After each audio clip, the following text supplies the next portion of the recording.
Back on Father's Day 2021, I was out on a planned 24-mile bike ride, and at mile 10, I began to have some severe chest pains and down my left arm. And I'd been riding a bicycle for many years, so I knew something wasn't right, and quickly pulled over to the side of the road, realizing that I couldn't go any further. I'd had several friends that had used the St. David's Hospital on 620 and knew the heart hospital was connected with it there, and so we made a beeline there, and as soon as we got there, they immediately checked me in and hooked me up to some monitors and everything, and sure enough, the blood work came back saying that I had suffered a heart attack.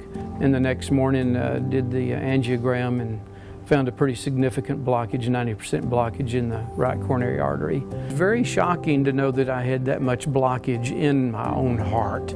I mean, I'd heard of a lot of other people having that kind of blockage, but not in my own body.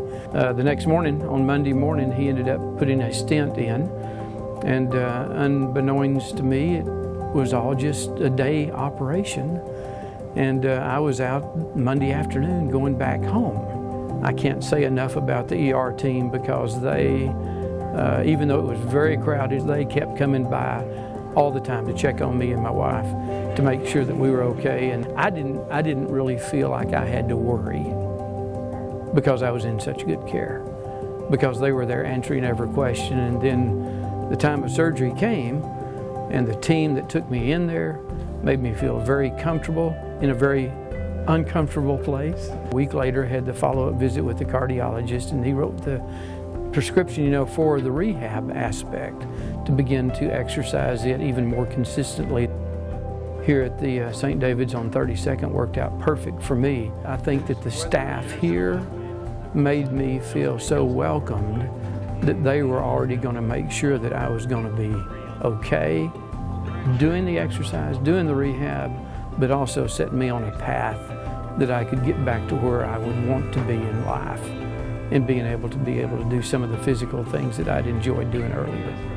I think what the rehab center allowed me to experience and reestablished is just the confidence of being by myself again, doing some of that exercise and some of those fitness things. They gave me the assurance and confidence that I would need to go back on the streets and go back to my normal life. When you least expect that something can't go wrong, and it does go wrong, make sure you call St. David's and don't hesitate. Because of some of the friends that I had that had used St. David's, I didn't have a question about it. And my wife and I knew immediately where to go. Go to St. David's for that care, because they're genuine, they're real, they're going to take care of you, without a doubt.